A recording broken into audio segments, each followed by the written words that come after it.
Duas coisas que realmente são duas coisas novas para mim, né? Que é eu estar ouvindo a minha voz, que eu nunca tinha ouvido, e falar da palavra, né? Falar de Deus. Isso para mim é novo e traz um pouco de expectativa. Eu tenho certeza que o Papai do Céu tem muita coisa para falar com a gente hoje. Tenho certeza que esse culto não é humaninho, não é ninguém que vai falar aqui a não ser o Espírito Santo, né? Toda essa palavra, irmão, que vai chegar para a gente hoje, com certeza é algo que vem mudando a minha vida.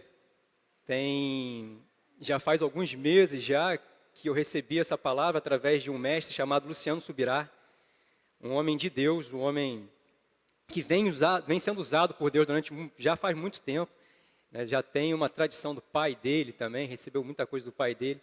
E Luciano Subirá falou comigo a respeito de algo que no dia que eu ouvi, eu falei isso para a nossa igreja. Isso vai chegar à nossa igreja. Eu não sabia quando, eu não sabia que dia, eu não sabia nem que eu ia dar aula no seminário de prosperidade bíblica da fé. E quando essa palavra chegou para mim, eu só sabia que ela vinha para cá, né?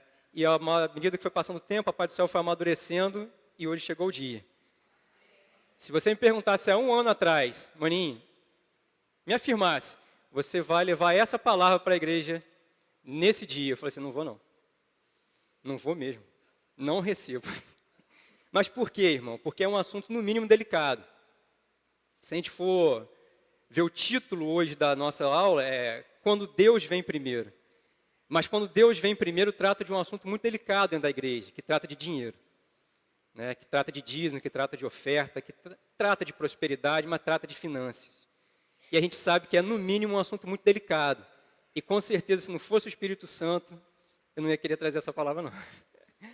Mas eu creio que tem dois motivos muito sérios para que esse assunto, que não deveria ser tão delicado assim para a gente. Um dos motivos é o que a gente aprende errado em relação a isso, né? A gente vem de preceitos, a gente vem de ensinamentos errados, de doutrinas erradas, né? E isso vai amadurecendo, isso vai crescendo dentro da gente, vai criando fortalezas, vai bloqueando a gente no avançar de Deus, vai fazendo confusão na nossa mente, vai trazendo uma pobreza que não existe na palavra. E a outra coisa, que com certeza os irmãos também já devem ter se deparado em algum momento, é o que muitas igrejas estão fazendo hoje com essa palavra. Isso é muito triste, é muito sério. Deixa a gente como crente, como cristão, principalmente como crente, irmão, né? Como crente, a gente fica muito triste com o que está acontecendo. Realmente tem muita gente deturpando essa palavra, deturpando o dízimo, deturpando a oferta, deturpando a prosperidade. Mas eu creio que esse não é o foco nosso. Isso não é o que realmente tem que portar para a gente. Meu irmão, o que está acontecendo tem muita coisa errada, mas tem muita coisa certa acontecendo. É certo que Cristo vai voltar. E é certo que Ele vai levar uma igreja. Só que Ele não vai levar apenas uma igreja, Ele vai levar uma igreja dentro da igreja. Existem coisas erradas dentro da igreja que vão ficar. Mas isso não é o que interessa para a gente verdadeiramente. O que interessa para mim e para você, meu irmão, é o que a palavra diz sobre esse assunto. E o que Deus vai mostrar hoje para a gente é algo muito equilibrado, algo que realmente está na palavra. E se está na palavra, tem que vir como revelação. Deus vai guiar a gente através dessa revelação e vai mostrar o que Ele quer da gente, em relação a dízimo, a oferta, em relação à nossa prosperidade, e que nós não temos que nos preocupar com o que está acontecendo errado. Que o testemunho que tem que chegar para o mundo é o nosso testemunho. É o que nós mostramos, e não o que quem está fazendo errado está mostrando. Se tem pastor fazendo errado, não tem problema. O seu testemunho do que é certo vai sobressair em relação a ele. O seu testemunho do que a forma como tem que ser feita é muito mais importante do que o que está acontecendo errado. O que não pode acontecer é o silêncio do justo, para que o grito do ímpio se sobressaia. O que tem que acontecer, meu irmão, é que você tem que levar essa palavra. E a gente vai ver hoje Cristo falando isso para você. Cristo mostrando que Ele veio para isso, para anunciar um evangelho, para anunciar boas novas, para anunciar prosperidade, para anunciar libertação. Só que existe uma colheita lá fora. Existe uma igreja lá fora. E essa igreja tem que vir aqui para dentro. Não estou falando que tem que vir para aqui para dentro, mas tem que vir para dentro de Deus. Amém? Então vamos começar, que tem muita coisa para a gente falar hoje. Queridos irmãos, aí vamos começar na folha. Não vou seguir ela completamente, mas com certeza vai ser um roteiro para Papai do Céu levar a gente aí nessa aula de hoje. Queridos irmãos, acredito que o ano de 2017 será de grandes vitórias para todos nós. A Bíblia é a nossa garantia de um ano maravilhoso no Senhor. O sacrifício de Cristo, e Ele é o nosso alvo, tudo é Cristo, nos libertou da miséria e do sofrimento. Sendo assim, irmãos, eu declaro que esse será um ano de prosperidade, conquistas sobrenaturais nas nossas vidas. Irmão, o que nós estamos falando hoje é que talvez o mundo vai falar assim amanhã: 2017 vai ser difícil, 2017 vai ser complicado para o mundo, para a igreja não. Ah, mas 2017 vai ser difícil, a inflação está aí, a crise está aí, é corte. Meu irmão, para o mundo, o que te interessa é isso aqui, ó. A nossa verdade está aqui. A nossa verdade, meu irmão, ela vem de um Antigo para um Novo Testamento. O Antigo Testamento é só a sombra do que estava por vir. E Cristo mostrou isso para a gente. Que Ele já estava na sombra do Antigo Testamento. Que Ele já estava sendo revelado. E que Ele veio para garantir essa prosperidade para mim e para você. Vamos em Gálatas.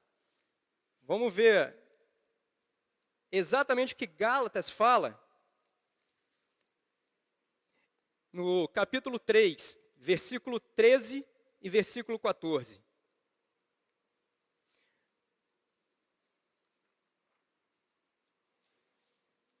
Acharam? Amém? Meu irmão, Cristo nos redimiu da maldição da lei quando se tornou maldição em nosso lugar. Pois está escrito: maldito todo aquele que for pendurado em um madeiro. Isso para que em Cristo Jesus a bênção de Abraão, a bênção que já estava em Abraão, chegasse também aos gentios, para que recebêssemos a promessa do Espírito Santo mediante a fé. Irmão, o que a palavra está falando é o seguinte: teve alguém que veio e se fez maldito. Teve alguém que veio e pegou toda essa maldição que estava sobre a gente e levou sobre ele. Por que Cristo não poderia ser enterrado? Por que Cristo precisava ser pendurado em um madeiro? Porque os hebreus acreditavam que se eles enterrassem alguém maldito no solo, na terra, a terra estava maldita. Então o que eles fazem com Cristo? Penduram Cristo no madeiro. O que Cristo faz? Leva sobre ele toda a nossa maldição. E o que é maldição? Não precisa ir não, mas se a gente fosse lá, pode marcar para depois você ler. Se fosse em Deuteronômio 28, versículo 3 e 4. Bendito será na cidade, bendito será no campo, bendito o fruto do teu ventre, o fruto da tua terra, e as crias das tuas vacas e das tuas ovelhas. Meu irmão, o que vem com a bênção? Prosperidade, abundância. O que estava em Adão? Prosperidade, abundância. O que Deus promete a Abraão? Prosperidade, abundância. Aí depois, em Deuteronômio ainda, capítulo 28, versículo 16 e 17. Maldito será a tua terra, maldito será a tua cidade, maldito és o fruto do teu ventre. Maldição, pobreza, destruição, queda. Meu irmão, o que Adão introduziu com o pecado? O que Adão coloca na gente quando ele pecou? Maldição, pobreza, desgraça, destruição. Qual era o plano inicial de Deus para mim e para você, meu irmão? Aqui, ó. O pecado nos colocou aqui. Jesus vem, nos coloca aqui de novo. O que Cristo fez foi restabelecer o plano de Deus. Cristo não veio, meu irmão, para completar a lei, como diz, por exemplo, outras religiões, o Islã e outros entendimentos. Cristo veio para cumprir a lei. Cumprindo a lei, Ele me coloca e coloca você de novo na mesma posição que Deus queria, antes de ter entrado no mundo o pecado. Então, o que Deus queria para mim e para você? Era pobreza, miséria, dificuldade, era maldição, era bênção. Lucas. Vamos em Lucas, então. Lucas capítulo 4. Poderoso esse versículo. Só que Bíblia é detalhe. Bíblia é revelação. Vou te mostrar agora. O Papai do Céu falou comigo ontem. Lucas capítulo 4, versículo 18, só para você entender o sentido. Lucas 4, 18. Jesus tinha acabado de ser batizado no Espírito. João Batista já tinha recebido Jesus, tinha batizado, Jesus estava cheio do poder, cheio do Espírito, vai ao deserto, é tentado por Satanás, cheio de poder, ele sai do deserto, vence Satanás e vai à sinagoga. Na sinagoga ele pede o livro de Isaías, aí ele vai ler, versículo 18 de Lucas 4. O Espírito do Senhor está sobre mim, porque ele me ungiu para pregar boas novas, preste atenção nisso, boas novas a quem? Aos pobres. Ele me enviou para proclamar o quê? Liberdade aos presos e recuperação da vista aos cegos, para libertar os oprimidos. Aí preste atenção nisso agora, meu irmão. E proclamar o ano da graça do Senhor. Jesus entrega o livro de Isaías e fala para quem estava lá, para que quisesse ouvir. Está cumprida a profecia. Jesus estava cumprindo a palavra. Irmão, Deus já disse a Jeremias, eu velo sobre a minha palavra. Jesus veio para cumprir profecia, para cumprir a lei, para cumprir festa, para cumprir tudo que já estava escrito no Antigo Testamento.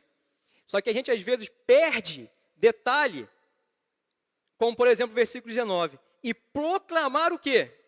O ano da graça do Senhor. Eu não sei se tem alguém com uma versão diferente. Aceitável do Senhor. O que era o ano aceitável do Senhor? Levítico 25 fala para a gente. Depois você marca, você vai encontrar lá o ano do jubileu. O que era o ano do jubileu, meu irmão? Todo ano, para o povo de Deus, uma vez por ano, no dia da expiação, o sumo sacerdote entrava no Santo dos Santos. Só ele podia entrar lá. O que ele fazia? Ele oferecia uma oferta, um holocausto, pelos seus pecados e pelo pecado das pessoas, pelo pecado do povo de Deus. As pessoas ficavam do lado de fora, aguardando que o sumo sacerdote saísse do templo. Quando o sumo sacerdote saía do templo, todo mundo comemorava. Amém. Ele aceitou a oferta. O sacerdote saiu vivo, senão tinha morrido lá dentro. Quando o sumo sacerdote saía, as ofertas tinham sido aceitas. Aquele povo tinha mais um ano, né? Para pecar de novo, depois o sumo sacerdote entrava de novo, redimia os pecados, saía, todo ano acontecia aquilo. Mas Deus determinou que a cada 49 anos, o 50º ano, era o ano do jubileu. O que era o ano do jubileu? O sumo sacerdote entrava, oferecia as ofertas, oferecia o holocausto, saía. Quando o sumo sacerdote saía, começava o ano do jubileu. O ano agradável de Deus. O ano aceitável de Deus. Se por um acaso você tivesse perdido tudo que você tinha, se você tivesse tornado pobre, se você tivesse vendido suas terras para pagar suas dívidas, mas mesmo assim não tivesse conseguido pagar, você se tornava escravo, se você tivesse sido cativo. O que acontecia no ano do jubileu? Quando o sumo sacerdote saía, as trombetas, o chofar era trocado. Começava o ano. Em Jerusalém, todo mundo tinha uma trombeta. As trombetas iam trocadas uma após a outra. Quando um escutava, a outra ia trocando. Você imagina como é que não devia ser isso? Uma atrás da outra, uma atrás da outra. Jerusalém inteiro ouvia as trombetas. Naquele ano, se você tinha perdido tudo, você estava livre. Amém. Você voltava para a sua terra. Meu irmão, você só não voltava para a sua terra, você conquistava ela de volta, você tinha o direito dela de volta. Você era cativo, você não vai ser mais. Se você tinha perdido, você não tem mais. Você tem direito ao que você restituiu. Ao que você tinha perdido, você era restituído. Eu acho que vocês já entenderam, né? Teve um dia, meu irmão, que um sumo sacerdote se apresentou na frente de Deus. Mostrou suas marcas, mostrou seu sangue. Está aqui a minha oferta. Está aqui o que eu fiz. Naquele dia, diante do Santo dos Santos, Deus aceitou a sua oferta. Por mim e por você. Naquele dia, diante dos santos, Deus falou, está feito. Eu aceito a sua oferta. Aí logo depois, não vou nem popular na palavra porque a gente tem muita coisa para falar. Jesus volta. Aquele que vinha falando o tempo todo, eu sou, eu sou, eu sou. Ele se apresenta diante dos seus discípulos, que seriam os seus apóstolos. Eu estou vivo. Eu estou vivo. O sumo sacerdote voltou. Eu estou vivo. Ele aceitou. Vai. Agora proclama o jubileu. Agora proclama o grande jubileu. Fala para todo mundo. Vai, leva isso aqui, ó. Leva o evangelho. Vai, fala para o cativo que ele está livre. Fala para aquele que tinha perdido que ele está livre. Fala para o pobre que ele não está mais pobre. Fala para o miserável que ele não é mais miserável. Está aqui o nosso grande jubileu. Diz para mim, depois de Cristo, alguém entrou no Santo dos Santos para oferecer algum sacrifício por mim, por você? Então o que você vive hoje é o grande jubileu. Ontem eu estava lendo a respeito de alguns acontecimentos, porque eu acompanho as coisas que estão acontecendo em Jerusalém. Jerusalém, os judeus estão preparando um sumo sacerdote, né? Já estão preparando o holocausto. Isso é profético. O terceiro templo está para ser construído. Isso é profético. As coisas estão avançando muito rápido. Só que eles estão preparando um sumo sacerdote para eles. Porque o nosso sumo sacerdote é santo, perfeito e eterno. Tá? Meu irmão, nós temos que amar todos os judeus, porque através deles nós recebemos o nosso Cristo. Mas o nosso sumo sacerdote já veio. E ele já nos garantiu a nossa vitória. 2017 é um grande jubileu. 2018 é um grande jubileu. 2019 é um grande jubileu. Até o arrebatamento, quando a gente não estiver mais aqui, tudo é um grande jubileu. E é por isso que Cristo tem o direito de abrir os selos. Porque Ele nos redimiu. Quer saber na palavra por que Cristo vai abrir os selos? Seminário Bíblico da Fé, que eu te falo. Amém? A primeira parte já foi. Eu acho que nós recebemos. Amém? Vamos continuar. Aí eu vou pular um pouco. Não vou em 2 Coríntios. Vamos em 2 Coríntios, então. Leva sobre si a pobreza. Leva sobre si maldição. 2 Coríntios capítulo 8, versículo 9. Pois vocês conhecem a graça do nosso Senhor Jesus Cristo, que sendo rico, se fez pobre. Que sendo rico, se fez pobre por amor de vocês, para que por meio da sua pobreza, vocês se tornassem ricos. As pessoas falam que Jesus era pobre. Jesus nunca foi pobre. Nem no primeiro dia, somente durante 3 horas da vida de Cristo ele ficou pobre. Que foram as 3 horas em que Deus tem que deixar o seu Filho na cruz, para ele levar sobre si toda a nossa pobreza. Durante aquelas 3 horas, foram os únicos momentos na vida de Cristo que ele foi pobre. E foi por mim e por você. Então dizer que você vai ter um ano difícil, você está dizendo que o que Jesus fez durante aquelas 3 horas na cruz, suportou tudo, sozinho, sem chorar, sem gritar, sem reclamar, como um cordeiro indo para o abate. Você está dizendo que aquilo não foi suficiente. Mas foi. Amém? Vamos avançar. Sendo assim, hoje não estamos mais condenados à lei, mas precisamos nos posicionar para libertar essa bênção em nossas vidas. Precisamos honrar esse sacrifício. Meu irmão, nós não estamos mais debaixo da lei. Nós saímos da lei. Mas isso não quer dizer que o crente, que o cristão, ele não tenha que ter posicionamento diante do Evangelho. Que ele não tenha que ter uma vida posicionada diante do Evangelho. Vamos ler, está na folha já, Provérbios 3, versículo 9 e 10. Honra o Senhor com os teus bens e com a primeira parte de todos os seus ganhos, e se encherão os teus celeiros, e transbordarão de vinhos os teus lagares. Meu irmão, o que nós estamos vendo aqui? É que nós já temos uma bênção garantida. Nós já temos uma prosperidade garantida. Mas tem algo que aí sou eu e é você que tem que fazer. Que é fazer o quê, meu irmão? É honrar a Deus. É nos posicionar para que essa bênção seja derramada sobre a minha e a sua vida. Não é único e exclusivamente estou abençoado, vou para o mundo. Não, meu irmão. Você precisa se posicionar diante do mundo para mostrar quem é o seu Senhor. para mostrar a Deus, olha, eu estou aqui, eu te amo, eu recebo, eu aceito o sacrifício, para que essa bênção seja derramada pela graça na sua vida. Aqui Deus já estava colocando um princípio para o seu povo.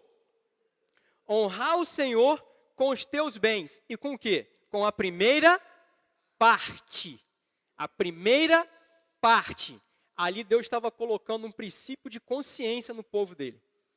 Você tem que me honrar. Você tem que me destacar. Você tem que me colocar num lugar de destaque. Como que eu faço isso? Ofereça a mim toda a primeira parte do que você tem. O que é honrar, meu irmão? Se você buscar no dicionário Vini, na coordenança Strong, honrar é colocar em destaque, é dar preferência, é colocar algo ou alguém em um lugar destacado do resto, do demais. Quando a gente fala em honrar, impressionante que hoje o louvor falou de honra. Quando o louvor estava falando de honra, o que é honrar a Deus? É você colocar ele num lugar de destaque do resto, do mundo, todo demais. Deus vem primeiro, Deus está lá em cima. Deus está destacado o tempo todo. Isso é colocar num lugar de honra.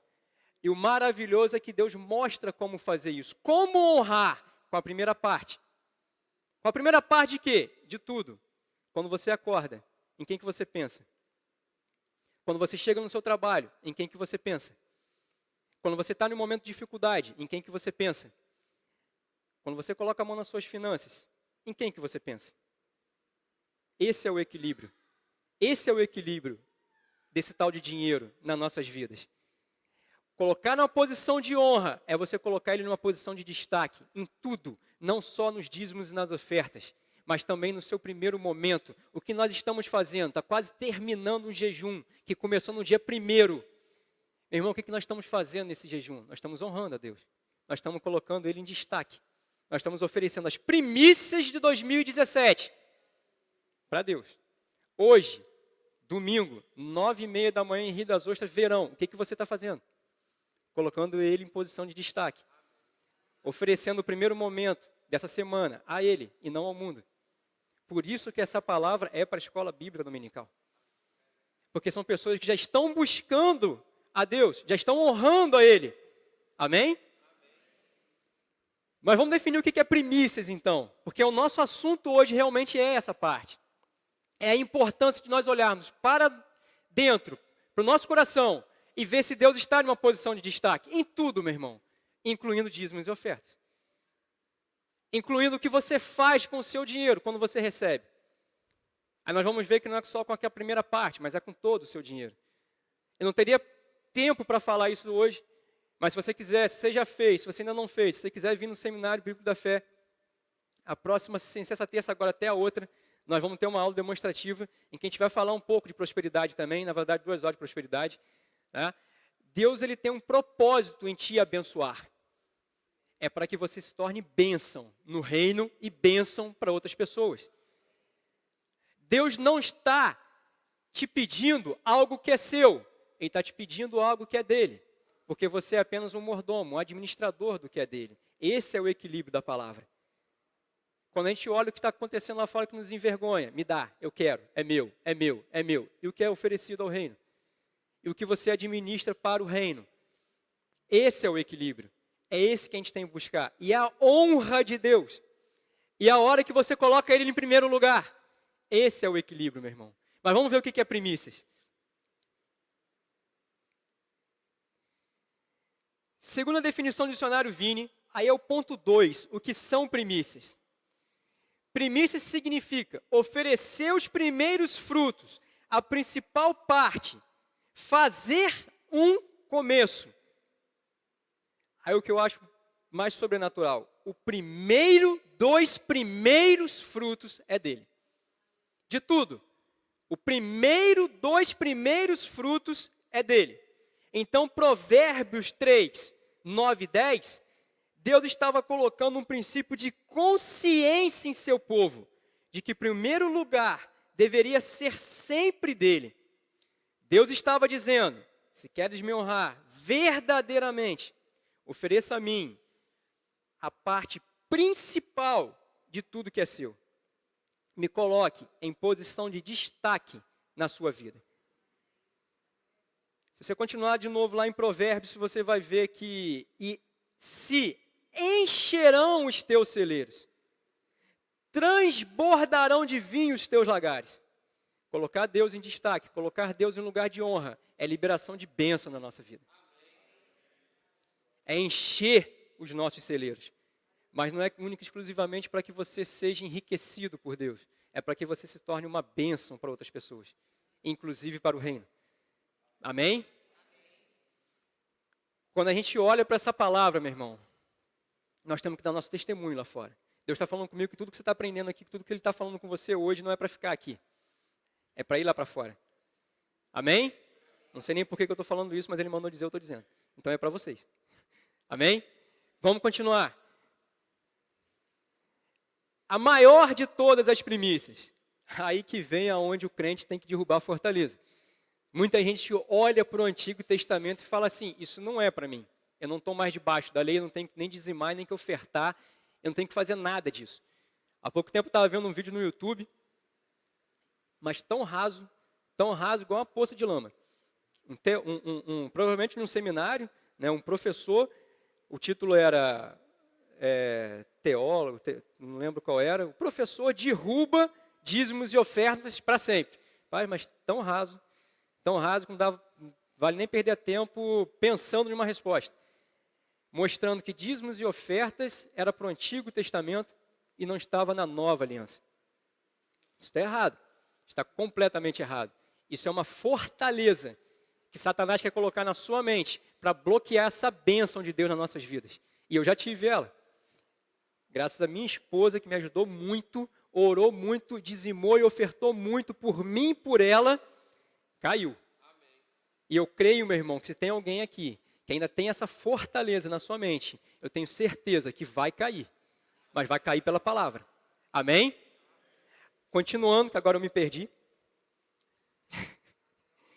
Né?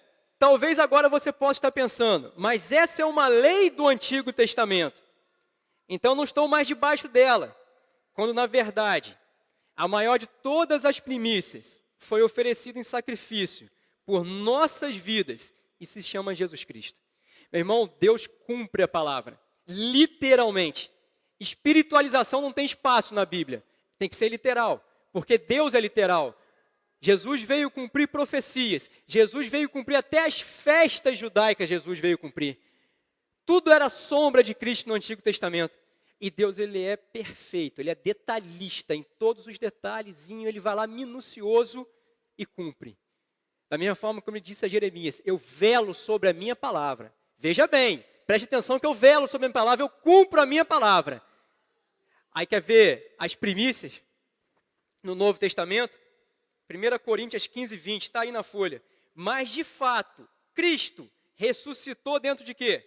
Dos mortos e foi feito as primícias dos que dormem. Cristo foi oferecido como primícias pela minha e pela sua ressurreição. Amém. Deus resolveu, tá, um problema sério com Satanás. Ele ofereceu como primeira parte do que estava por vir para a gente, Cristo. Aleluia. Tem como dar errado? Tem como não ser cumprido? Se a primícias do que vai acontecer com a igreja foi Cristo, isso é uma garantia que um dia nossos corpos serão o quê? Glorificados e ressuscitados. Hoje nossos espíritos estão ressurretos. Hoje nós temos espíritos transformados, renascidos. E vai chegar um dia que os nossos corpos também serão ressuscitados. Quem é a garantia? Cristo. Por quê? Foi oferecido como minha e suas primícias. Amém? Eu creio que vai dar tempo. Deixa eu mostrar algo mais profundo, então. Hebreus 7. Hebreus 7. Aleluia. Hebreus capítulo 7. Aleluia, Senhor. Versículo 12. Aleluia, Pai. Meu Deus.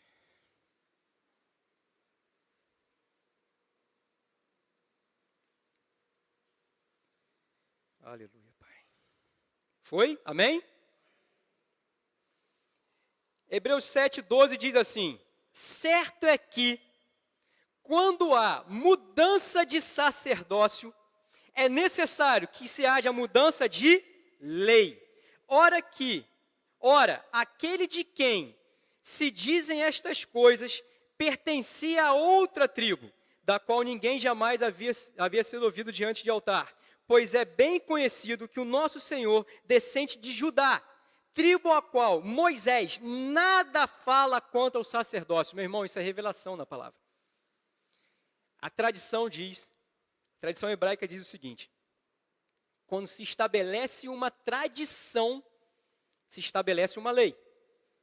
Se a gente fosse agora em Êxodo 32, você ia ver Moisés descendo do monte, com a lei vinda de Deus, para trazer ao povo, e ele encontra o povo, né, o povo que tinha saído do Egito, de forma sobrenatural, no poder de Deus, adorando a um outro Deus. Moisés se ira, destrói aquele bezerro, se coloca diante do seu povo e fala: quem quer adorar um Deus verdadeiro? A tribo de Levi se levanta e se coloca diante de Moisés. Ali estava estabelecida uma tradição. Sumo sacerdote passou a vir de qual tribo? Levi, dos levitas. Amém? Estão comigo? A partir dali foi estabelecida a lei, mas uma lei que não servia para a gente. Naquele dia, o primeiro Pentecoste, tá? O primeiro Pentecoste, morreram ao fio da espada 3.000 pessoas. 3.000 que estavam adorando e que não quiseram aceitar a Deus pela lei, morreram na espada. Amém? A gente acabou de ver quem sendo apresentado como sumo sacerdote? Cristo. Cristo é de qual tribo? Judá. O que aconteceu quando Cristo foi ao Santo dos Santos? Foi quebrada a tradição. Aí é maninho, falando, não está na palavra. Eu posso ver Satanás, que não deixou de ser o acusador até hoje. As pessoas se enganam com isso. Satanás acusa a gente até hoje, só que agora a gente tem um intercessor por a gente. Amém? Eu consigo ver Satanás olhando para Deus, parando de frente dele. Quebrou a tradição. Quebrou a tradição. Eu quero uma nova lei. Eu preciso de uma nova lei. Você quebrou a tradição. Naquele momento, Deus se coloca na posição dele, acima do trono, acima de tudo, né? A nova lei já está imposta. Qual era a lei que estava imposta? Era a lei das primícias. Era a lei das primícias que não trazia mais para a gente nenhuma derrota, nenhuma condenação. Trazia libertação, trazia liberdade. A partir daquele momento, a tradição tinha sido quebrada, a lei tinha sido quebrada, nova tradição tinha sido imposta, uma nova lei tinha sido imposta. Mas não era mais uma lei trazida pela mão de homem, não era mais uma lei para trazer desgraça, destruição, era uma lei espiritual. Da mesma forma que a gente está hoje sobre baixo da lei de quem? Da lei da semeadura. Você colhe o que você planta. Da lei das palavras. Nós temos hoje a lei das primícias, uma lei espiritual. Só que Deus é literal, Ele cumpre as palavras. Vai em Levítico 23. Levítico capítulo 23. Vamos ser literais, então. Se é para a gente, de onde é que ela vem? No capítulo 23, vocês vão ver o que Deus determinou para o seu povo, para os judeus, como uma sombra do que estava por vir, que eram as festas santas. Capítulo 23, eu não vou ler, mas vocês vão ver várias divisões, de várias festas. Amém? Vocês estão vendo aí as festas das primícias. Logo depois vocês estão vendo as festas das semanas, ou para alguns a festa de Pentecoste. O que acontecia, meu irmão? Deus determinou, em Levítico 23, que quando o povo entrasse na terra prometida e fosse fazer a primeira colheita, eles tinham que oferecer a Deus as primícias. Eles tinham que oferecer um holocausto. Eles tinham que oferecer o primeiro feixe para Deus. E o povo não podia tocar naquela colheita, não podia usufruir dela, enquanto essas primícias não fossem oferecidas. O que eles estavam fazendo? O que Deus estava determinando? Um princípio de honra, um princípio de consciência. Primeiro a mim. Me coloca numa posição de destaque. Ofereça o primeiro feixe para mim. Depois vocês vão encher os seus celeiros. Amém? Só que essa era a colheita da cevada. 50, preste atenção nesse número, 50 dias depois, a colheita do trigo. Novamente, ofereçam a mim, 50 dias depois, antes da colheita, nova primícia. Meu irmão, o que Deus estava mostrando de novo? Me coloca em honra, me coloca em lugar de destaque. Amém? A festa das primícias, a colheita da cevada, acontecia num domingo. Quando que Jesus ressuscitou? Em um domingo. Só que não era apenas uma espiga, certo? Era um feixe. Jesus ressuscitou sozinho. Vocês sabem que naquele dia, vários homens e mulheres se apresentavam diante da sua família e depois subiram aos céus. O que Deus estava fazendo? Oferecendo o primeiro feixe de primícias. 50 dias depois, aí se a gente fosse em Atos, você já conhece a passagem, cumprido Pentecoste, cumpridos 50 dias, novas primícias, nova colheita. 3 mil, naquele Pentecostes fazem o quê? Aceitam a Cristo, aceitam a Deus. Que primícias eram essa? A primícia da igreja. Lembra que a gente falou do Pentecoste de Moisés? Quantos morreram no fio da espada? 3 mil. Quantos aceitaram Cristo no Evangelho? 3 mil. A lei trouxe morte, Cristo trouxe o quê? Vida. Isso é a palavra. Isso é a palavra. É revelação, meu irmão. É literal. É literal o tempo todo. A gente podia ficar aqui, talvez, a manhã inteira, vendo essas revelações. Você quer ver um pouco mais, então? Nós vimos, então, as primeiras primícias da cevada, as segundas primícias do trigo. Aí, em Levítico, ele fala o seguinte, Deus fala o seguinte para o seu povo: deixem as espigas que caírem, deixem a eira, não recolham tudo. Arrebatamento a gente sobe, tribulação o mundo fica. Acabou a salvação? Acabou não, meu irmão. Durante a tribulação, aquele que aceitar a Cristo vai ser recolhido. Aquelas espigas que ficaram e que quiserem vão ser recolhidas. Amém? Isso é literal. Literal para mim, literal para quem quiser receber a palavra. Deus cumprindo toda a sua palavra. Amém? Então vamos avançar.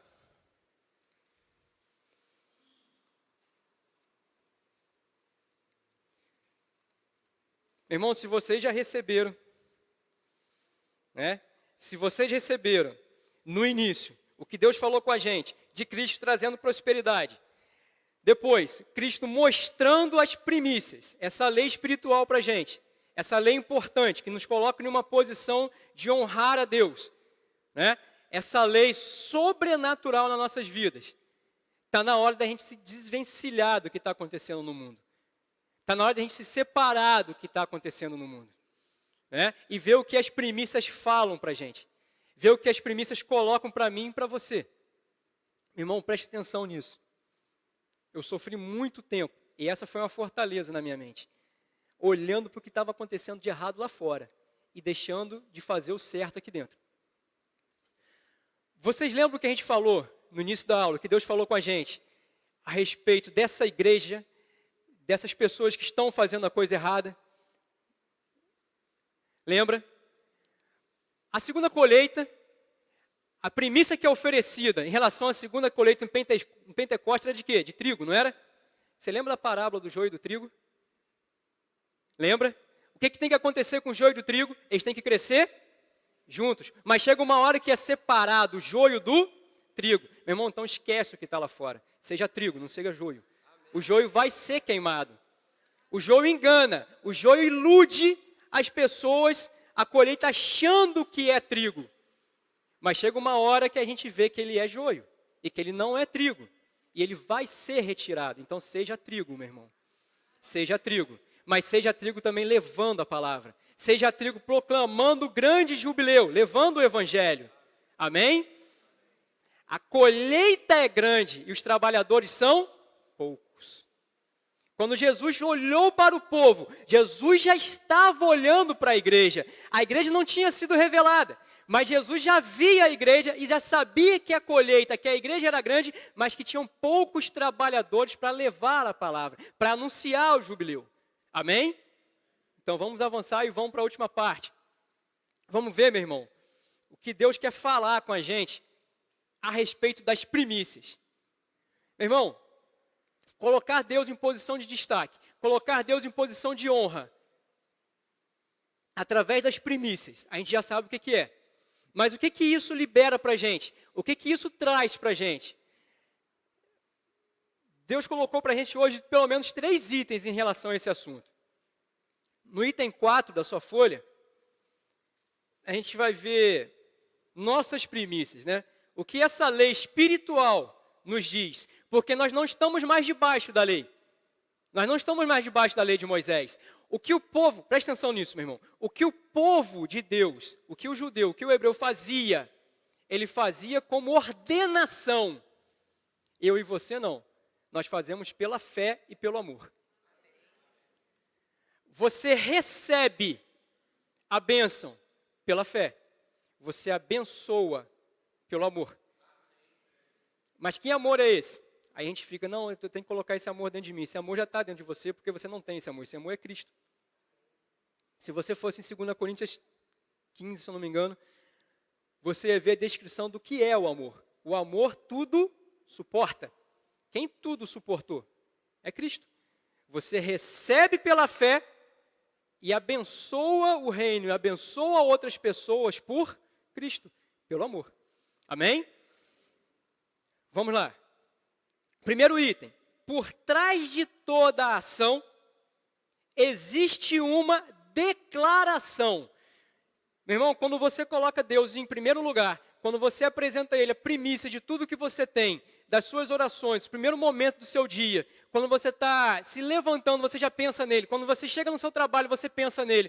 Quando você recebe o seu dia, as suas finanças, você pensa nele. Você honra Ele. O que você está fazendo? Uma declaração de amor. Por trás de toda a ação existe uma declaração. Vocês lembram no passado? Deus vem falando comigo o tempo todo desse exemplo. Ano passado, agora no final do ano de 2016, aconteceu uma coisa que deixou o Brasil inteiro triste, a América Latina, acho que o mundo inteiro ficou triste com aquilo. Que foi aquele acidente trágico, né? Satanás roubando um time inteiro de futebol, a Chapecoense, jovens morrendo, né? Pai de família, pessoas indo embora, né? Satanás metendo a mão na gente. Meu irmão, naquele mesmo dia, não foi nem no outro, se você acompanhou, Chapecoense estava viajando para fazer um jogo, né, importantíssimo da vida na final, e encontrar na Colômbia o adversário. Atlético, não lembro qual, Atlético Nacional. O Atlético Nacional, no mesmo dia, horas depois, não esperou ninguém falar nada. O Atlético Nacional coloca no seu site, para mim, Chapecoense é campeã. Para mim, Chapecoense é campeã hoje, amanhã e sempre, independente do que venham dizer, a Chapecoense é campeã. Ele colocou um escudo da Chapecoense no site deles, colocou ela como campeã sul-americana e acabou. Aquilo emocionou todo mundo. Dias depois, a torcida inteira daquele time vai para o estádio e grita o nome da Chapecoense. Meu irmão, quem viu aquilo ficou emocionado. Alguém viu? Quem ficou emocionado com aquilo? A gente fica. O que estava acontecendo ali? Aquele time fez uma ação. Só que por trás de uma ação tinha uma declaração. Eles estavam declarando o que estava no coração dele. Rapaz, eu sou flamenguista, mas aquele time jogar contra o Flamengo eu prefiro nem assistir. Porque eu não vou ter nem coragem de torcer contra. Eles ficaram marcados na história. Daqui a 10 anos, quando se fizer a retrospectiva daquilo, ninguém vai lembrar só da Chapecoense daquele acidente. Vai lembrar daquela declaração de amor daquele time. Amém? Mas a palavra fala. Isso foi um exemplo do mundo, mas a palavra fala dessa declaração. Aí que vem o equilíbrio. Aí que vem o erro das pessoas quando falam de dízimo e oferta. Porque nós vamos observar 2 exemplos bem controversos, bem diferentes um do outro. Na palavra. Vamos nele lá. Marcos 12. Marcos 12, 42.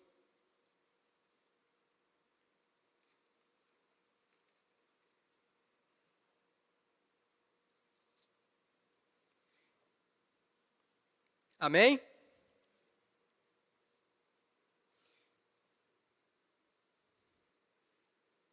Marcos 12, 42. Amém? Então uma viúva pobre chegou-se e colocou 2 pequenas moedas de cobre, de muito pouco valor. Chamando a si os seus discípulos, Jesus declarou: afirmo-lhes que esta viúva pobre colocou na caixa de oferta mais do que todos os outros. Todos lhe deram o que sobrava, mas ela, da sua pobreza, deu tudo o que possuía para viver. Meu irmão, se você pegar o contexto, Jesus estava observando as pessoas trazendo ao ofertório as suas ofertas. Homens ricos, né, colocando fortunas ali dentro, e uma mulher, eu não sei se tem uma outra versão, no lugar de 2 moedas. Tem alguém que tem uma versão que fala, por exemplo, 2 quadrantes? Amém. 2 quadrantes foi o que ela colocou. Irmão, 2 quadrantes é 64 avos, né, de um denário. Um denário é o salário de um dia. Se a gente fizer a conta hoje na nossa moeda, sabe quanto é que dá isso? Menos do que 50 centavos. Menos do que 50 centavos. Entre 48 e 49 centavos. Entre 48 e 49 centavos ela pegou, levou o ofertório, Cristo olhou para ela e falou assim: ela está fazendo o que ninguém está fazendo. Por quê, meu irmão? O que ela estava fazendo diferente de todos os outros que estavam colocando fortunas, valores muito maiores do que aquilo dali? Ela estava fazendo uma declaração de amor. Não era o valor.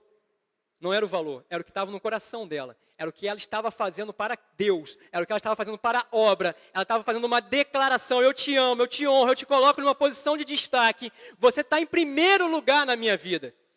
Muitas vezes a gente vê pastores determinando: hoje é a oferta de tanto para fazer isso ou aquilo, estipulando quanto vai ser ofertado.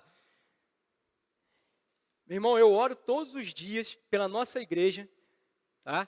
Para que a gente possa ter a liberdade de avançar no nosso reino aqui, no nosso ministério, de levar o reino levantando oferta.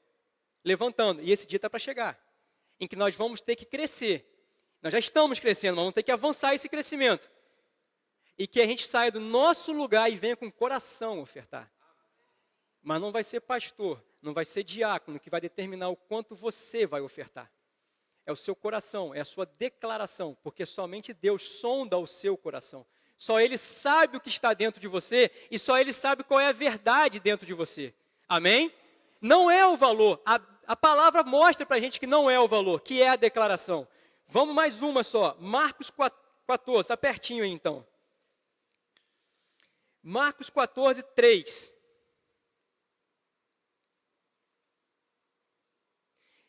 Amém? Estando Jesus em Betânia, reclinado à mesa, na casa de um homem conhecido como Simão, o leproso, aproximou-se dele certa mulher com um frasco de alabastro, perfume caríssimo, contendo um perfume muito caro, feita de nardo puro. Ela quebrou o frasco e derramou o perfume sobre a cabeça de Jesus. Meu irmão, aquele perfume valia em torno de 300 denários.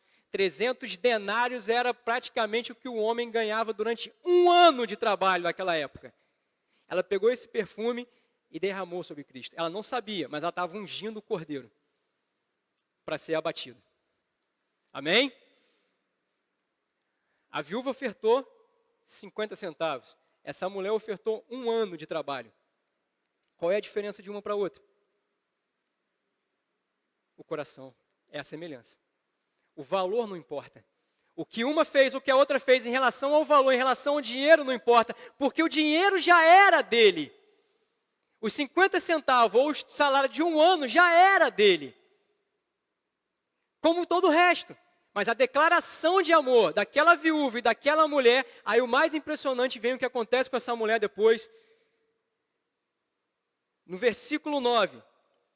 Eu lhes asseguro que onde quer que o evangelho for anunciado, em todo o mundo, também o que ela fez será contado em sua memória, memorial perpétuo. Jesus levantou um memorial perpétuo na vida daquela mulher.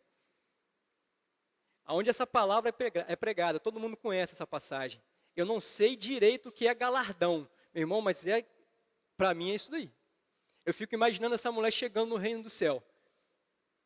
Eu fico imaginando ela chegando lá, a recepção que ela não teve. Quem é ela? É ela. É ela. É o perfume, é ela. É ela, o coração, aquele coração, lembra? É dela. Essa é a diferença, esse é o equilíbrio, meu irmão. Não é o que você quer buscar, é o que você tem para oferecer ao reino, ao seu irmão. É a declaração de amor que você tem para dar. Amém? Mais um, para a gente chegando para o final. Fazendo a coisa certa, da forma certa. Meu irmão, eu não vou ler esse trecho, né? Mas as primícias mostram que não basta fazer o certo, tem uma forma certa para ser feita. Aí eu estou falando diretamente, meu irmão, em relação ao que a gente faz com nossos dízimos e ofertas no reino de Deus. Não basta dizimar e ofertar, tem uma forma certa para dizimar e ofertar. As pessoas acham que dízimo e oferta é da lei. Então vamos mostrar, Deus vai mostrar a gente agora uma oferta antes da lei, a primeira oferta que a Bíblia registra.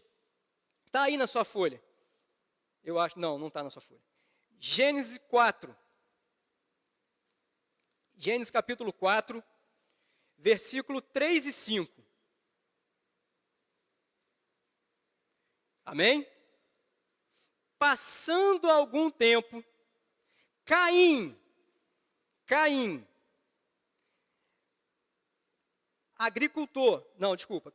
trouxe do fruto da terra uma oferta ao Senhor.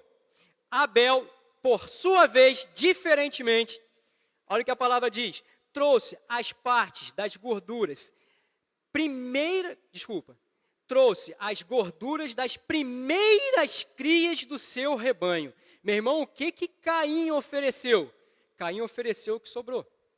Caim, depois que ele tinha trabalhado o dia inteiro, depois de um tempo, ele lembrou que tinha Deus, ele falou assim, não, agora dá, então eu vou ofertar a ele. O que Abel faz? Abel abre a madre, Abel tira a primeira parte, tira o melhor e faz o quê? E leva a Deus. Diz para mim, qual foi a oferta que foi aceita? A de Caim ou a de Abel? Qual era o problema na oferta de Caim? Deus fala com ele, você não fez? Por que você está irado? Porque existe uma forma certa de fazer as coisas. Não basta dizimar e ofertar simplesmente para que alguém veja ou simplesmente porque você quer que Deus te abençoe. Tem que ter uma declaração por trás disso. Tem que ter o seu coração. Abel estava colocando seu coração por trás da oferta, enquanto Caim estava colocando o quê? A obrigação. Mas tem uma diferença aí, que parece muito com a gente. Caim e Abel não estavam ainda debaixo da lei. Caim e Abel ainda não estavam debaixo da ordenança. O que eles estavam fazendo realmente tinha que ser do coração, como a gente tem que fazer de quê? Do coração. Amém? E o último item. A última coisa, aí essa é sobrenatural. Como todo o resto. Santificando a massa. O ato de santificarmos os primeiros frutos da nossa renda permite que Deus possa agir no restante. Isso quer dizer que quando as primícias são oferecidas, toda a massa também é santificada. E se as primícias são santas, também a massa o é. Se a raiz é santa, também os ramos são. Meu irmão, quando você oferece a primeira parte para Deus, quando você oferece o seu coração, se declara com as primícias a Ele, todo o resto da sua colheita está debaixo da bênção. Tudo que você vai pegar lá na sua colheita, seja no seu negócio, se você é empresário, seja no seu trabalho, se você é funcionário, seja no que for que você tocar, quando você oferece a primeira parte, todo o resto está santificado. Deus tem um problema muito grande com o que é o impuro. Só um problema, ele não pode tocar. Ele não pode colocar a mão. Eu não estou falando, meu irmão, que você precisa dizimar e ofertar. Preste atenção nisso. Nosso assunto mudou um pouco. Eu não estou falando que você precisa dizimar e ofertar obrigatoriamente para você receber a bênção. Se você quer buscar mais a Deus, você tem que sondar o seu coração. Amém? Eu vejo a igreja, às vezes, absorvendo coisas do mundo, o crente aceitando, né, quando na verdade nós não deveríamos nos conformar e renovar a nossa mente na palavra, aceitando as coisas do mundo com muita facilidade. Ainda mais a gente que mora no Brasil, a gente aceita o jeitinho brasileiro com muita facilidade. Vamos em Êxodo de novo, Êxodo 13.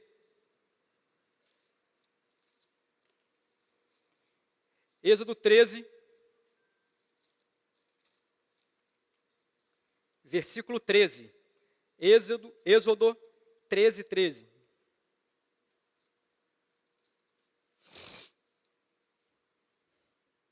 Tem primícias aí também. Capítulo 13 é a consagração do primogênito. Tudo era oferecido, toda a primeira parte, toda a primícia era oferecida a Deus. Aí quando você chega no versículo 13, preste atenção nisso, meu irmão.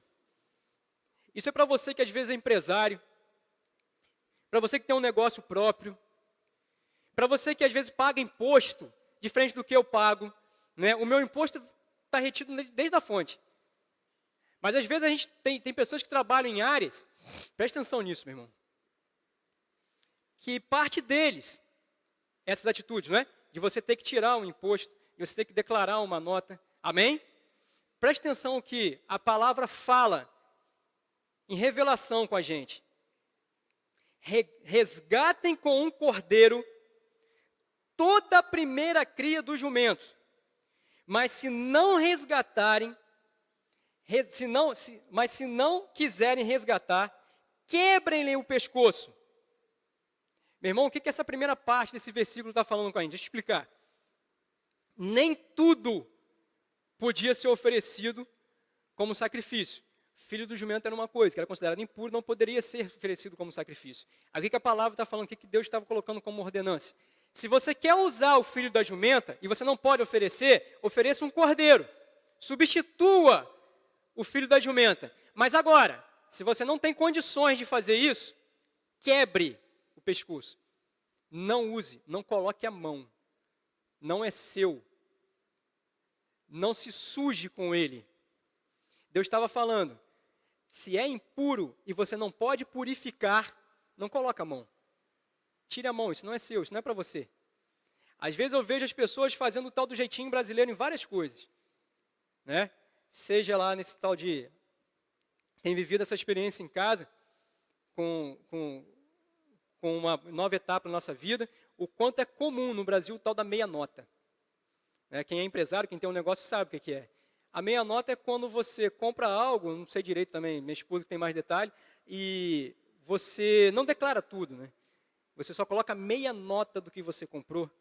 Meu irmão, isso não é para você. Isso não é para você. Um carro adulterado não é para você. Um carro com documento atrasado e você pagando propina não é para você. Se você não pode santificar, não coloca a mão, não é seu. Não se suje. Não suje a sua massa e impeça que Deus possa agir na sua vida. A gente falou de Jesus. Está aí na sua folha, Mateus 27, 45, 46. E desde a hora sexta houve trevas sobre toda a terra. Até a hora nona, foram 3 horas de treva. E perto da hora nona, exclamou Jesus em alta voz, dizendo, Eli, Eli, lama sabactani, isso é, Deus meu, por que me desamparaste? Meu irmão, durante 3 horas, foram os únicos momentos que Cristo ficou sem Deus. Por quê? Porque ele estava levando sobre ele o meu pecado, o seu pecado, toda a impureza do mundo. Aí me diz, se Deus deixou sozinho o seu filho, porque ele não podia estar perto dele naquela hora, por que ele vai estar perto das suas finanças, da sua massa, se você contamina ela? A palavra diz que tudo nos é lícito, mas nem tudo nos convém.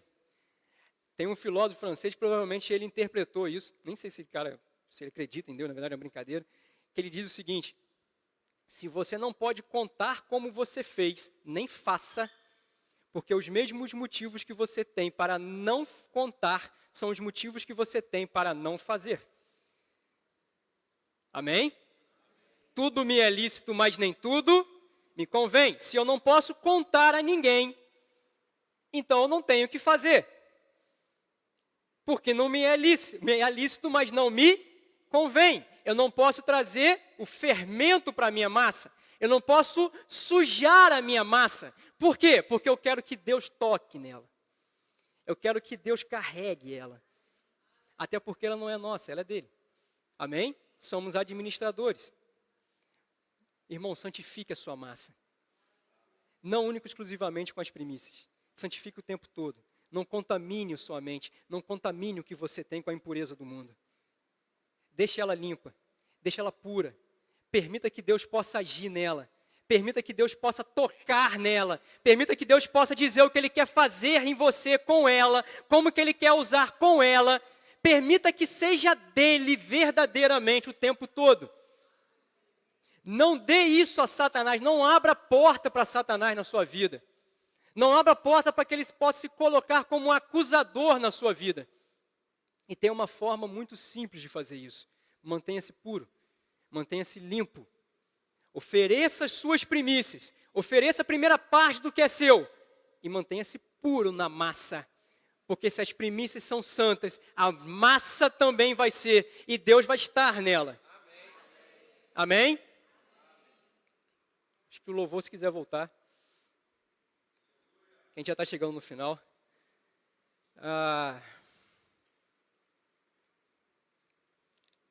É como eu falei com vocês no início. Eu não traria essa palavra se eu não praticasse na minha vida e se ela não tivesse transformado a minha vida. Mas tem mais, né? Tem muito mais.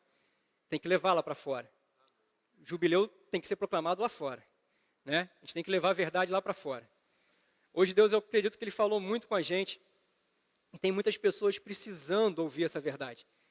Tem muita gente precisando ter a vida dela transformada. Por que Satanás levanta tanta fortaleza em relação a dízimo e oferta?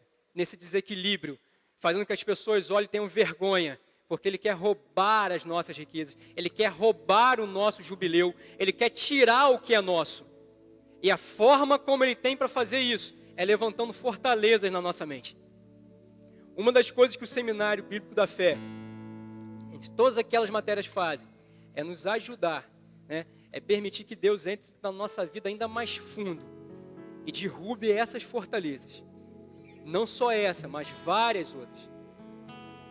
Tudo isso que eu trouxe hoje, a gente vai repetir na disciplina de prosperidade. E tem coisas sobrenaturais que Deus tem feito nesse seminário. E eu estou falando isso porque talvez você já tenha feito. E sinta no coração a vontade de fazer de novo. Mas principalmente você tem que levar esse jubileu lá fora. E anunciar o jubileu. Anuncie o seminário. Anuncie os cultos. Anuncie o que Deus tem feito aqui dentro. Mostre às pessoas o que é realmente verdade na vida delas. O que Deus quer na vida delas.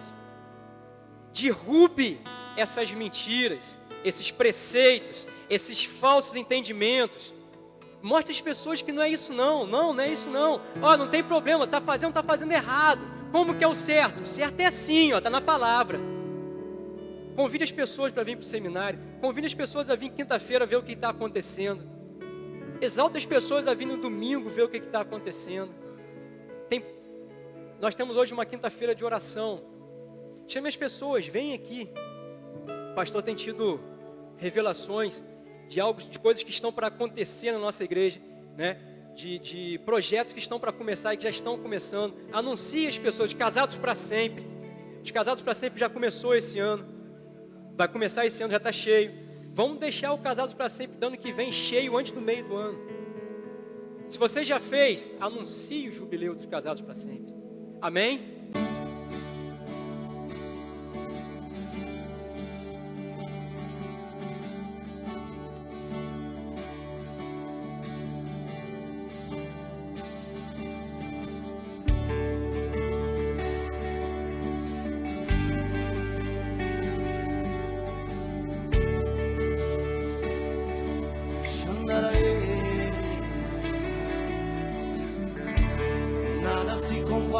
tua presença. Nada se compara ao teu amor. E tudo que eu preciso está em ti, Jesus. Está em ti. Está em ti. Nada se compara à tua presença.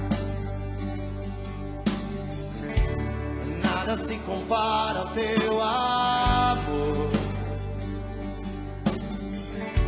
E tudo que eu preciso está em ti, Jesus.